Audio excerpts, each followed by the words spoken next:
इन 3 लोगों को कभी अपने घर नहीं लाना चाहिए, नहीं तो आपके घर का सत्यानाश हो जाएगा। जय श्री कृष्णा मित्रों, मैं नरेंद्र एक बार फिर से एक नई और रोचक कहानी के साथ आपके अपने YouTube चैनल सत्यार्थ दर्शन पर आप सभी का स्वागत करता हूं।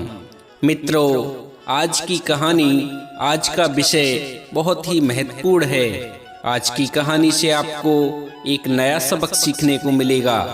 आज की इस ज्ञानवर्धक कहानी से जानेंगे कि ऐसे कौन से 3 लोग हैं जिन्हें कभी मित्र बनाकर अपने घर नहीं लाना चाहिए। यदि किसी तरह इन लोगों ने आपसे मित्रता कर ली, आपका विश्वास जीत लिया, तो ये आपके घर का सर्वनाश कर देंगे। तो ऐसे कौन से 3 लोग हैं, चलिए आज की इस कहानी से हम आपको बताते हैं। मित्रों, बहुत समय पहले की बात है। किसी नगर के बाहर एक गुरु और शिष्य जंगल में कुटिया बनाकर रहते थे और उसी कुटिया में ध्यान साधना करते थे। मित्रों, एक दिन की बात है, गुरुदेव तो अपनी साधना में उस कुटिया में बैठे हुए थे और उनका जो शिष्य था वह नगर में भिक्षा मांगने के लिए गया हुआ था। जब वह शिष्य भिक्षा मांगता हुआ नगर के एक चौराहे पर पहुंचा तो वहां उसने एक बड़ा अजीब दृश्य देखा। उस दृश्य को देखकर शिष्य भिक्षा मांगना तो भूल गया और जो भिक्षा उसे अब तक मिली थी उसी भिक्षा को लेकर दौड़ता हुआ अपने गुरु के पास गया। गुरुजी ने जब अपने शिष्य को देखा तो गुरुजी ने पूछा, क्या बात है धनीराम, आज तुम बड़ी जल्दी वापस लौट आए। शिष्य कहने लगा, गुरुदेव क्या बताऊं, आज मैंने नगर के चौराहे पर बड़ा अजीब दृश्य देखा। मैंने देखा कि नगर के चौराहे पर राजा के कुछ सिपाही एक व्यक्ति को सूली पर चढ़ा रहे थे। जिस चौराहे पर राजा के सिपाही उस व्यक्ति को सूली पर चढ़ा रहे थे, उसी के पास में एक तपस्विनी स्त्री और एक नौजवान पुरुष खड़ा हुआ था। उनसे कुछ दूरी पर एक स्त्री और खड़ी हुई थी। तीनों लोग बड़े ही निर्विकार भाव से उस व्यक्ति को सूली पर चढ़ाए जाते देख रहे थे। उन सभी को देखकर मेरी समझ में एक बात नहीं आई कि गुरुदेव, अगर वह व्यक्ति उनका कोई परिचित था या रिश्तेदार था तो उसे सूली पर चढ़ता देख उनकी आंखों में आंसू क्यों नहीं आ रहे थे, जबकि वहां देखने वालों में कई स्त्रियों के चेहरे पर गम के भाव थे। उनमें से कुछ स्त्रियां सिसक भी रही थीं। ये सब माजरा क्या है, इसी का रहस्य जानने के लिए मैं इतनी जल्दी आपके पास वापस लौट आया। गुरुदेव, आप तो अंतर्यामी हैं, आपको तो सब पता होता है। पहले भी आपने मेरी कई जिज्ञासाओं को शांत किया है। कृपया इस बार भी इस घटना से पर्दा हटाइए और मेरे व्याकुल मन को शांत करिए। अपने शिष्य की इन बातों को सुनकर गुरुदेव एक गहरी सांस भरते हैं और अपने शिष्य से कहते हैं कि बेटा, ये एक लंबी कहानी है। यदि फिर भी तुम इस कहानी को जानना चाहते हो तो चलो हम लोग कुटिया के बाहर बने हुए चबूतरे पर चलते हैं, वहीं मैं तुम्हें ये पूरी कहानी सुनाऊंगा। गुरु की इन बातों को सुनकर शिष्य प्रसन्न हो जाता है और अपने कंधे से भिक्षा की झोली उतारकर कुटिया में रख देता है और अपने गुरुदेव के साथ कुटिया के बाहर बने हुए चबूतरे पर आ जाता है। गुरुदेव चबूतरे पर बैठकर अपने शिष्य को कहानी सुनाने लगते हैं। गुरुदेव कहानी सुनाते हुए अपने शिष्य से कहते हैं कि बेटा धनीराम, अब तुम ध्यान लगाकर इस कहानी को सुनो। मैं तुम्हें सिलसिलेवार सारा घटनाक्रम विस्तार से बताता हूँ। पुत्र धनीराम, तुम आज जो घटना देख कर आए हो वो उसी नगर से संबंधित है जिस नगर में आज तुम भिक्षा मांगने के लिए गए हुए थे।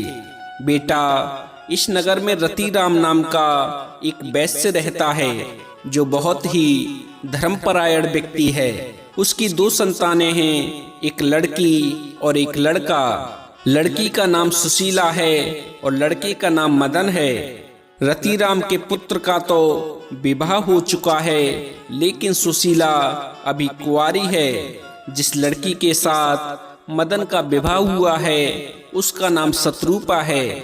उसका जैसा नाम था वैसे ही उसमें गुण भी थे। शत्रुपा बड़ी ही सुंदर और पतिव्रता स्त्री थी।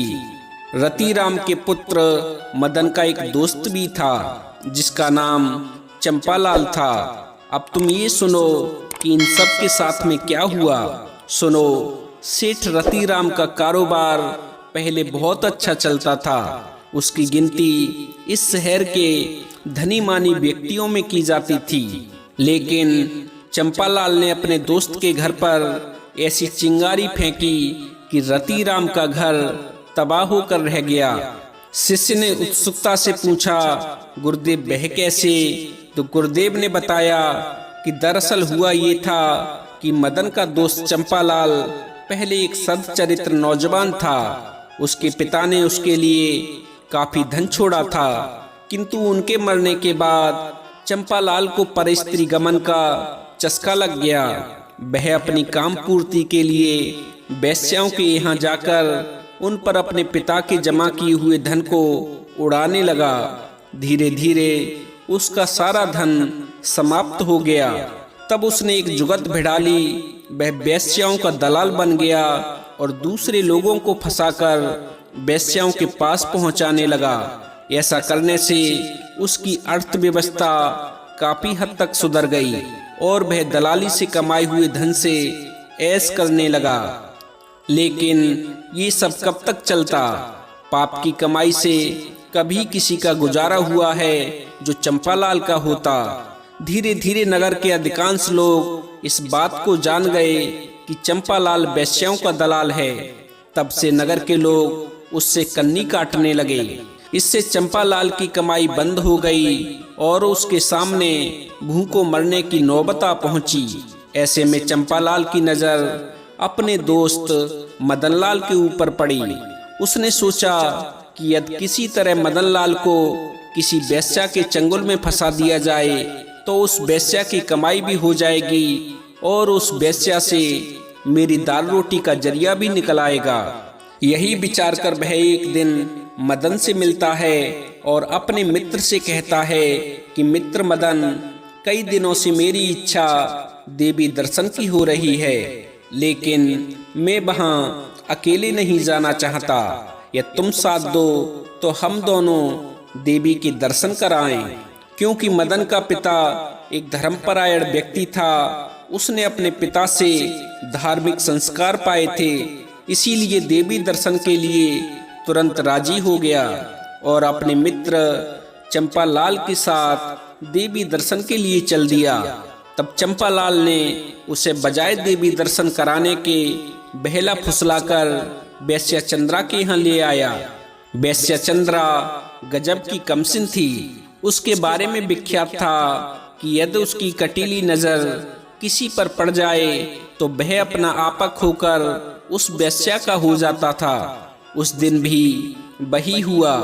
जब चंपालाल मदन को लेकर चंद्रा के कोठे पर पहुंचा और जैसे ही चंद्रा ने अपने तीखे नजरों के बाढ़ चलाए तो मदन वेश्या चंद्रा के रूप जाल में फंसकर उस वेश्या का दीवाना बन गया।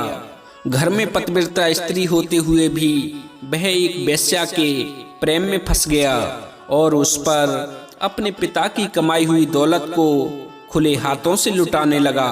वेश्या चंद्रा उससे जिस भी चीज को लाने का आग्रह करती वह उसकी प्रार्थना को तुरंत पूरी कर देता था। इस तरह चंपालाल की भी मौज हो गई। वेश्या जो धन मदन से लेती, चंपालाल उसमें से अपना कमीशन वसूल कर लेता था। एक दिन मदन की पत्नी शत्रुपा को जब इस बात का पता चला कि उसका पति वेश्यागामी हो गया है तो उसे धक्का सा लगा, क्योंकि पतिव्रता स्त्री हर वस्तु का बंटवारा कर सकती है, लेकिन जब बात पति की आए तो वह इसके लिए कभी तैयार नहीं होती। जब शत्रुपा को इस बात का पता चला तो उसने अपने पति को बहुत समझाया, ऊंच नीच का हवाला दिया। आखिरकार मदन को अपनी पत्नी के सामने ये वचन देना पड़ा कि अब मैं आगे से कभी वेश्या चंद्रा के कोठे पर नहीं जाऊंगा। लेकिन उसने उस वचन का पालन नहीं किया।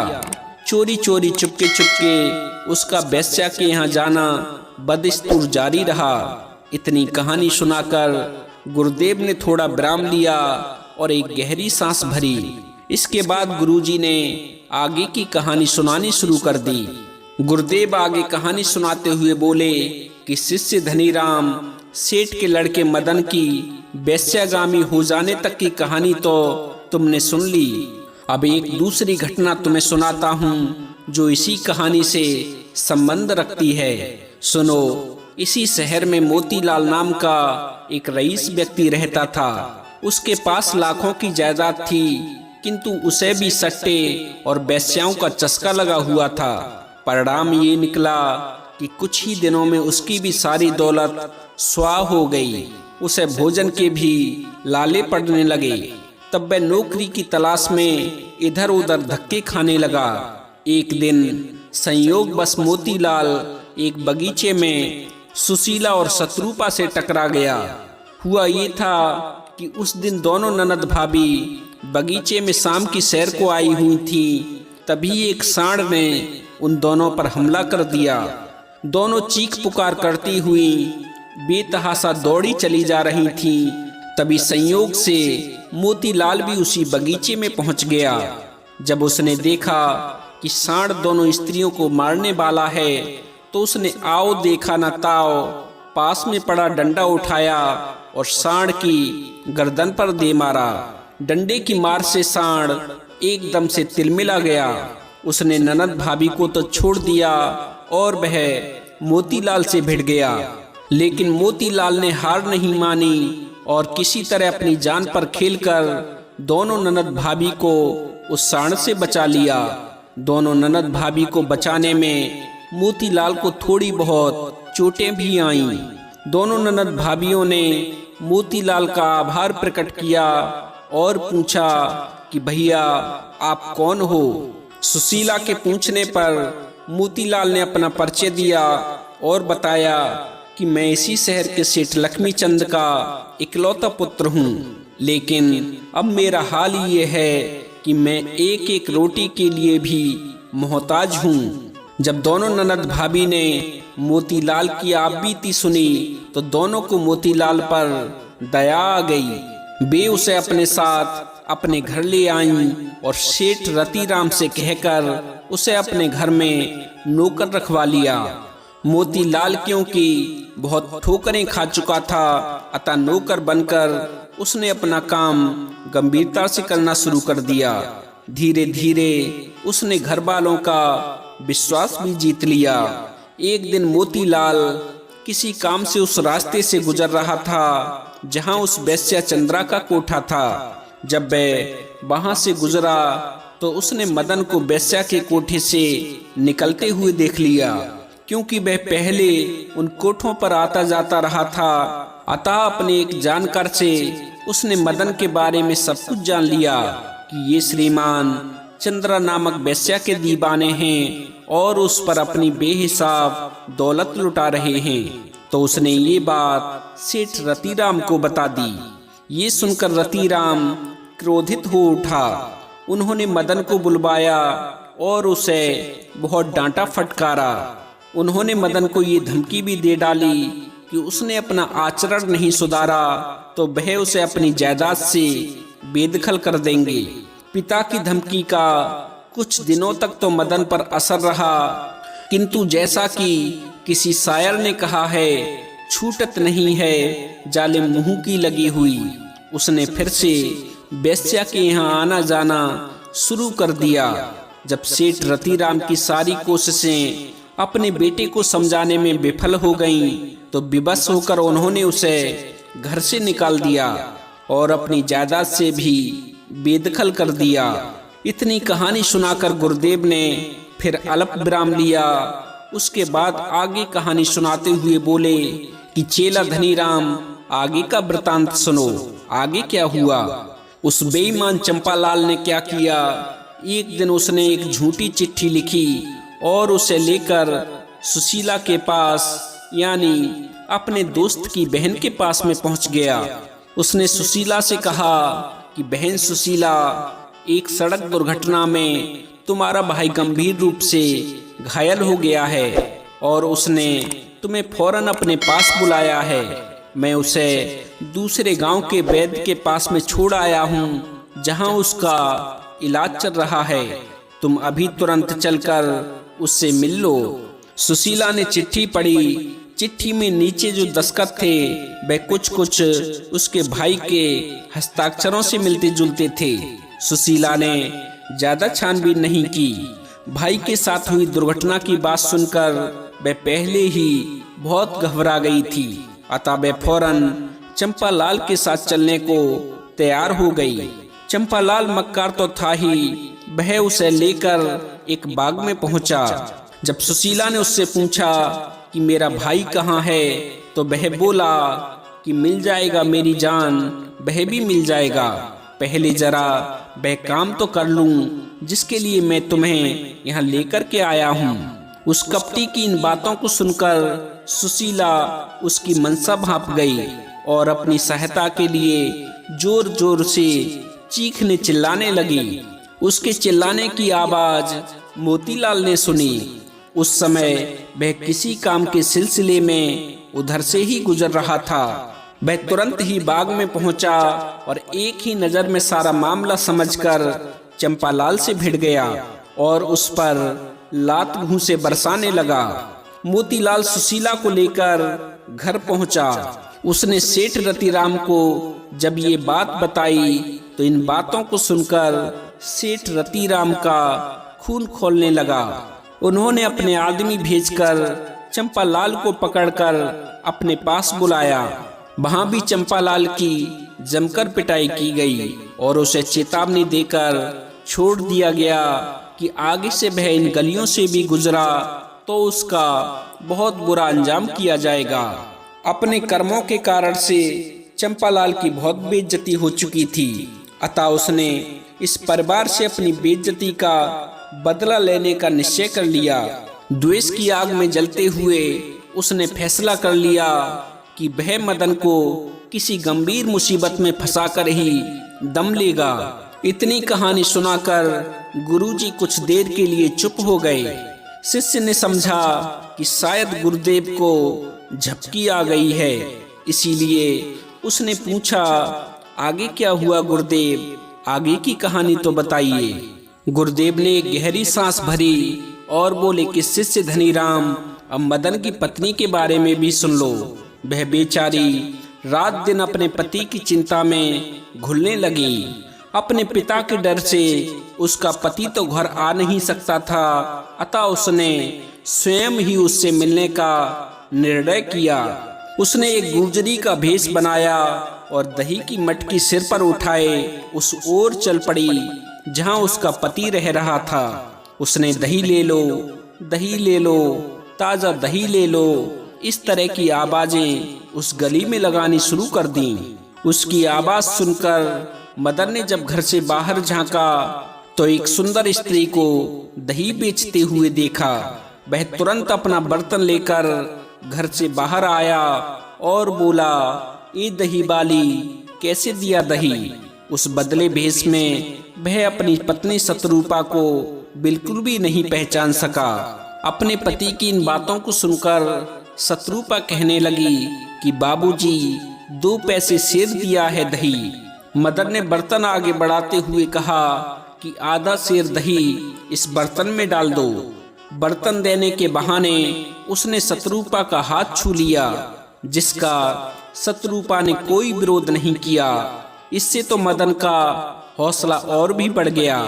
वह बहला फुसलाकर शत्रुपा को अपने घर में ले गया।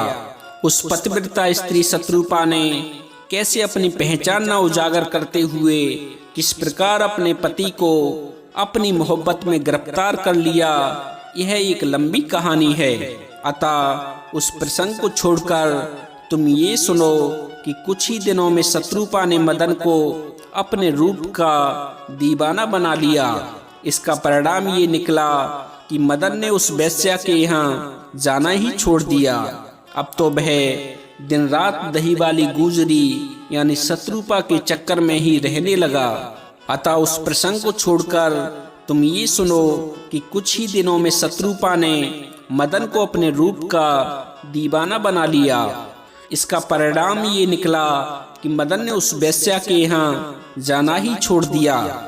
अब तो वह दिन रात दही वाली गुजरी यानी शत्रुपा के चक्कर में ही रहने लगा। गुरुदेव आगे कहानी सुनाते हुए बोले कि चेला धनीराम, अब मैं तुझे उस वेश्या चंद्रा का भी हाल सुनाता हूँ। सुनो, अपना शरीर बेचने के धंधे से वेश्या चंद्रा ने काफी धन कमा लिया था। उसे अब अपने जलील धंधे से नफरत होने लगी थी। उस वेश्या ने कई बार मदन से भी अपना पीछा छुड़ाना चाहा, किंतु वह तो किसी लसूड़े की तरह उससे चिपक कर रह गया था। पर जब स्वयं ही मदन ने उसके घर आना जाना बंद कर दिया तो उसे बहुत खुशी हुई। एक दिन उसके मन में ये विचार आया कि इस पाप कर्म से मैंने धन तो बहुत कमा लिया, अब क्यों ना तीर्थ स्थानों पर चलकर कुछ पाप कम किए जाएं।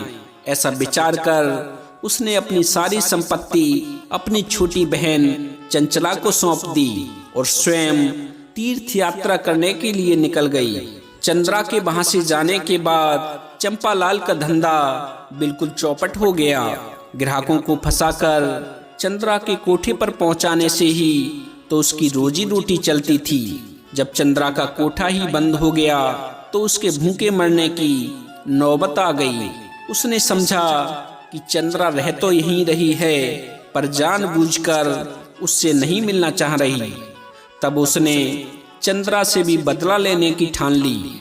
वह चोरी छिपे एक रात चंद्रा के घर में घुस गया।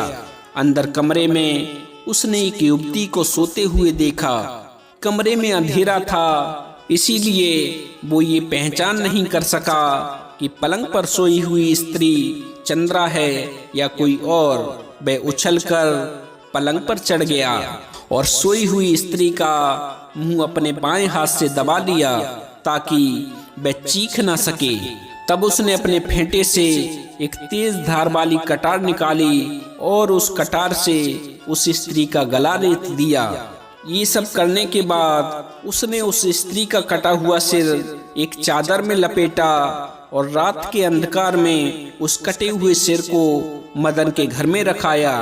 फिर उसने वहां की कोतवाली में एक सूचना पहुंचा दी कि मदन नाम के एक नौजवान ने वेश्या चंद्रा का खून कर दिया है और उसका सिर काटकर अपने साथ ले गया है।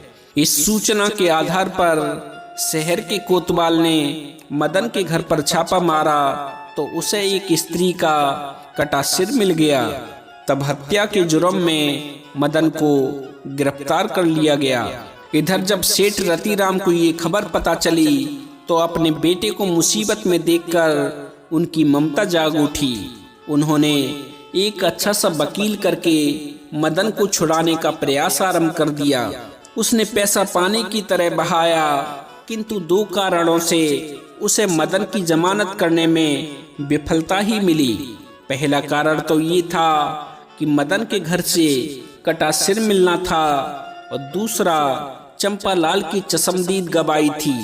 चंपालाल ने अदालत में खड़े होकर ये गवाही दी थी कि मैंने अपनी आंखों से मदन को वेश्या चंद्रा का खून करते हुए देखा है। बस यही दोनों कारणों से मदन की जमानत होने में देरी हो रही थी। आखिरकार एक लंबी बहस के बाद न्यायाधीश ने मदन को फांसी का हुक्म सुना दिया। जब मदन को फांसी की सजा सुना दी गई तो उसकी पत्नी शत्रुपा ने एक हैरान करने वाला फैसला कर लिया। उसने अदालत में ये लिखकर दे दिया कि उस वेश्या का खून मेरे पति ने नहीं स्वयं मैंने किया है। मेरे पति को छोड़ दिया जाए और मुझे फांसी दे दी जाए। न्यायाधीश ने उसकी अर्जी स्वीकार कर ली। मदन को जमानत पर रिहा कर दिया गया और शत्रुपा को गिरफ्तार करके नए सिरे से मुकदमे की तफ्तीश के आदेश कर दिए। इस बीच मोतीलाल भी लगातार भाग दौड़ करता रहा। उसने कटे हुए सिर को देखा, क्योंकि पहले वह चंद्रा वेश्या के यहाँ लगातार आता जाता रहा था। अतः उसे ये संदेह हो गया कि वह कटा हुआ सिर चंद्रा का ना होकर किसी और स्त्री का है। इसी बीच तीर्थ यात्रा बीच में ही छोड़कर वेश्या चंद्रा अपने घर लौट आई। उसने घर पहुंचकर देखा कि सब लोग उसे घूर घूर कर देख रहे हैं। उन लोगों को यकीन नहीं हो रहा था कि जिस चंद्रा के कत्ल में मदन पर मुकदमा चल रहा है वह तो जीवित है। तब चंद्रा स्वयं अदालत में पहुंची और न्यायाधीश को बताया कि कत्ल मेरा नहीं, मेरी छोटी बहन चंचला का हुआ है। चंद्रा ने न्यायाधीश के सामने जोर देकर यह बयान भी दिया कि बहुत दिनों से चंपालाल उसे और मदन को मुसीबत में फंसाने के लिए धमकी दे रहा था। हो सकता है मुझसे बदला लेने के लिए ये कत्ल उसी ने किया हो। चंद्रा के बयान पर न्यायाधीश ने भी कोतवाल को ये आदेश दे दिया कि चंपालाल को हिरासत में लेकर उससे पूछताछ की जाए। एक बार फिर से मुकदमे की तफ्तीश जारी हो गई। चंपालाल के घर की तलाशी ली गई। वहां से वह जेवर बरामद हो गए जो उस दिन चंचला ने पहने हुए थे। वह नामुराद उसका सिर काटने के बाद उसके मृत शरीर से जेवर भी उतार लाया था। वह कटार भी उसके घर से बरामद हो गई जिससे उसने चंचला का सिर काटा था। उसने कभी सपने में भी ये अनुमान नहीं लगाया था कि उसके घर से कभी वह कटार बरामद करने की कार्रवाई की जाएगी। अतः उसने उसे धोया भी नहीं था। चंचला के शरीर का सूखा हुआ खून अभी भी उस कटार पर विद्यमान था। बहरहाल चंपालाल के ऊपर कत्ल का मुकदमा चला। वह दोषी साबित हुआ। न्यायाधीश ने शत्रुपा और उसके पति मदन को बाइज्जत बरी कर दिया। अपनी कहानी का समापन करते हुए गुरुदेव ने कहा कि बेटा धनीराम, आज तुम जिस दृश्य को देखकर आए हो वह उन्हीं से संबंध रखता है। आज चंपालाल को सूली पर लटकाया जा रहा था। वहां जो तेजस्विनी सी स्त्री खड़ी थी वह मदन की पत्नी शत्रुपा थी और जो नौजवान पुरुष खड़ा हुआ था वह कोई और नहीं स्वयं मदन था।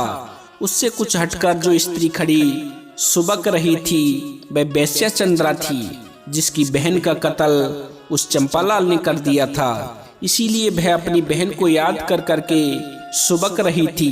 उम्मीद करता हूँ तुम्हें तुम्हारे सभी प्रश्नों के उत्तर मिल गए होंगे।